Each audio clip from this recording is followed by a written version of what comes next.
నమస్కారం. నా పేరు జ్యోతిర్మయి. ఈరోజు మనం డిస్కస్ చేసుకోబోయే టాపిక్ బరువు తగ్గడానికి గోధుమ నూక మంచిదా? లేకపోతే ఓట్స్ మంచిదా? అనే దాని గురించి. బరువు తగ్గడం అనేది ఈ మధ్య కాలంలో మనం తరచుగా చూస్తున్నాం. వివిధ రకాల డైట్స్ వస్తున్నాయి.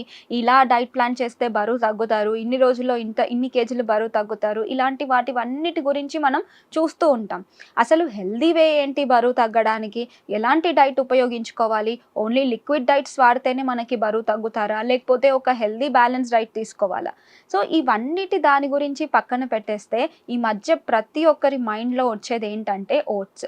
ఓట్స్ మనకి ఈ మధ్య కాలంలో చాలామంది ఓట్స్ అనేవి తీసుకుంటూ ఉంటారు. ఓట్స్ డిఫరెంట్ ఫార్మ్స్‌లో అంటే నానబెట్టేసి మిక్సీ చేసి షేక్స్ రూపంలో తీసుకోవడం కానివ్వండి, స్మూతీస్ రూపంలో తీసుకొనివ్వడం కానివ్వండి, లేకపోతే మనం ఉప్మా చేసి తీసుకోవడం కానీ, ఇలా డిఫరెంట్ వేలో ఓట్స్ ఈ మధ్య కాలంలో తీసుకుంటున్నారు. అండ్ గోధుమ నూక కనుక చూసుకున్నట్టయితే మనకిది ట్రెడిషనల్ ఫుడ్ లాగా చెప్తాం. అంటే పాతకాలం నుంచి ఎప్పుడైతే చిన్నప్పటి నుంచి మనం ఈ గోధుమ నూక అనేది చూస్తూ ఉన్నాం. ఓట్స్ అనేది ఈ మధ్య మనం చూసాము. కానీ గోధుమ నూక అనేది చిన్నప్పటి నుంచి మనం చూస్తూ ఉన్నాం. సో, బరువు తగ్గడానికి స్పెషల్లీ మనకి ఓట్స్ మంచిదా? గోధుమ నూక మంచిదా? అనే దాని గురించి మనం ఈరోజు డీటెయిల్‌గా తెలుసుకుందాం.